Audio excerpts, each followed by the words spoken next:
Verseau, signe fixe d'air, dominé par Saturne encore, et Uranus. C'est le je sais. Je sais, collaboration, amis, groupe, les buts, les aspirations, la rébellion, ça c'est relié à Uranus.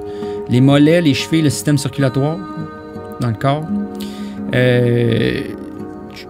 Les constellations, Verseau, Pégase, la mémoire. Pégase, c'est le cheval. Pégasus, c'est l'hippocampus dans notre cerveau. Cygnus, la croix du Nord. Le Piscis australis, c'est le poisson austral. Encore une allusion sur le Verseau, Lion, là. Les opposés. Il peut être indépendant, inventif, tolérant, individualiste, progressif, artistique, scientifique, logique, humain, intellectuel, altruiste, imprévisible, froid, fixé dans ses opinions, gêné, excentrique, radical, impersonnel, rebelle, capricieux, ennuyeux par les détails.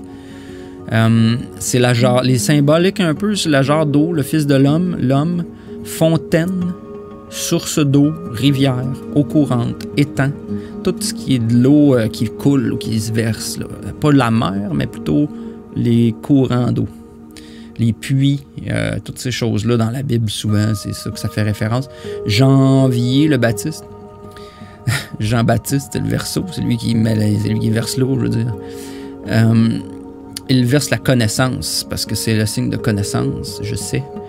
C'est pour ça qu'on rentre dans l'ère du Verseau, c'est l'ère de la connaissance. On n'est pas plus, on est dedans, on le voit là, qu'on rentre dedans là, tranquillement parce que la connaissance se fait abondante. C'est ça, la Bible dit aussi, là, dans Daniel d'ailleurs, la vraie connaissance deviendra abondante. Le signe du zodiaque du Fils de l'homme qui apparaîtra dans le nuage. Tu sais, Jésus dit ça là, dans les signes des derniers jours. Là, vous verrez le Fils de l'homme apparaître dans le nuage parce que le nuage, c'est ce qui verse l'eau, c'est dans l'air. Puis c'est le Verseau, c'est ça un nuage, représente la pluie. C'est la saison des pluies d'ailleurs, ça verse l'eau. L'eau qui se déverse. Jésus demande d'aller préparer la Pâque et trouver l'homme avec la jarre d'eau. Il rejoindra dans la chambre haute là où le soleil ira dans le Verseau après l'heure du poisson. T'sais, dans le fond, quand il dit aux apôtres d'aller trouver quelqu'un qui a une jarre d'eau, vous ferez la Pâque là, chez eux, là, dans la chambre en haut. Ça représente les chakras du haut. De Saturne, le troisième œil, toutes ces choses-là, là, qui est le chakra couronne. Et on parle des nouveaux cieux, parce que c'est l'air, c'est le nouveau ciel.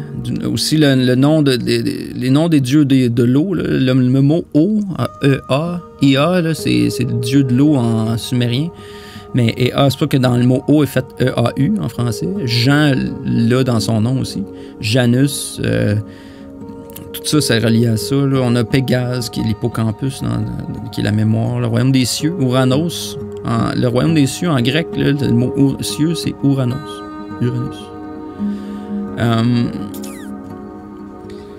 Fait que ça fait le tour, je crois. Il restait, oui, le pouvoir et la gloire. Pouvoir, ça pourrait être discutable, c'est peut-être ici aussi, Capricorne. La gloire, par contre, c'est ici, c'est l'étoile, la glorieuse étoile, une étoile aînée. C'est ça, le Verseau dans la prière de notre Père.